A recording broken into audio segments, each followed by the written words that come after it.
fourth video in the TES Careers Clinic series. I'm Grainne Hallahan and I'm here to walk you through all your teaching career related questions with a little bit of help from teachers and school leaders who we've got on hand to share their wisdom and experiences with us. Today's video is going to be about applying for teaching jobs. With the way technology is today, that will usually mean submitting an application form online and sometimes navigating the tricky problem of attaching the right documents to the right email and sending it all in without typos before the deadline. So our top tips when it comes to applying for jobs. Your phase and subject will massively impact upon what options come up for you. If you're a PE teacher, for example, who is keen to move on to a new school, you'll probably find it much harder to find vacancies to even apply for, let alone ones that meet other more specific requirements. So what can you do if your subject isn't a shortage subject, or if geographically you're tied to an area where there isn't currently a lot of movement between schools and consequently a slow moving market? First up, you can offer a second subject. Offering another subject can open a door to get you a position at a new school where you can either get more hours back in your specialism, or you might find you actually prefer teaching maths or science or whatever a second subject you've got to offer. Now we're going to hear from a head teacher who is going to share some top tips for nailing that applying step.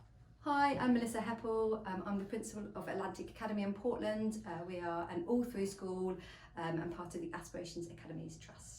So common mistakes I've seen on an application form may be generic forms that have been sent to 15 other schools, somebody who hasn't shared or even read about the vision of the school, someone who doesn't understand the location we're in and wouldn't write an application differently from a set central London applicant to somebody in Dorset, somebody who doesn't understand our curriculum, somebody who doesn't understand our vision and ethos, and somebody who doesn't know about myself as a leader and about the people who within the school and what they believe.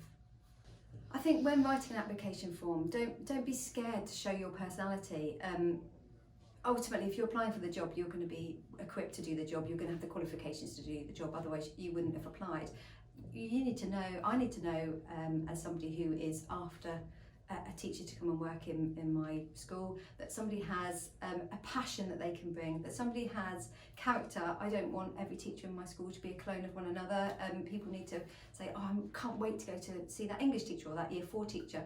Really important part of it. So don't be afraid to show your personality, don't be afraid to show your interest, and a sense of humour will make your application eye-catching, and that is a really important driving force. I think hand-delivering applications could happen, but I think more important than that is a pre-visit before you apply.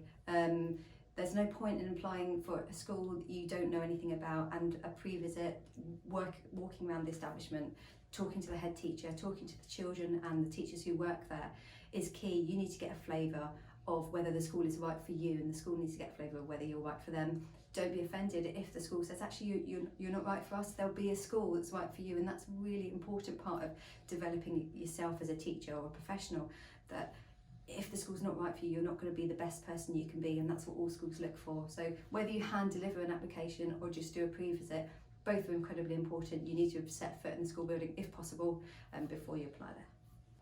So to make an application stand out for the right reasons, you've got to tick all the boxes. That's going to be your first thing. There'll be a personal statement, write your application towards it, but you've also got to bring something else to the role. You've got to know that actually what you're bringing to the school as a teacher is going to make the staff grow and develop. You're going to make sure there's something that school hasn't already got, so whether that's a personality or a skill, whether that's a love of the local area or something you could bring to the children. I think if the children get something more from you than just teaching, and I know everyone wants more and more, not from a workload or an extra time point of view, but from actually your personality or your life experiences. If you can come in and say, actually, I spent 2 years as a professional footballer or playing on a football team, or if you've got a different career, those things are really interesting. And I think we find more and more teachers who aren't first career teachers, who've got something else they can bring, and all of that experience, all of that wealth of knowledge will make you a better teacher and much more appealing to anyone recruiting. Hello, my name's Adam Dean. I'm head designate for Chatten Free School, and I'm one of the assistant heads at Marketfield School. Okay, so when you fill in a job application, my first tip is to read the job description in detail And my second tip is to read the person specification in detail. And then when you fill in that application, link everything that you say back to that person's specification and make it clear that you meet those requirements. So the person that should check your application form is someone that's going to be honest with you and someone that's willing to play a little bit of devil's advocate when they're reading through. Doesn't really matter if they're a teacher, if they're your partner, but you don't want someone that's just going to tell you it's brilliant because they want to make you feel good. So if you want to apply for a role but you don't currently meet all of the person specifications, then don't necessarily let that put you off.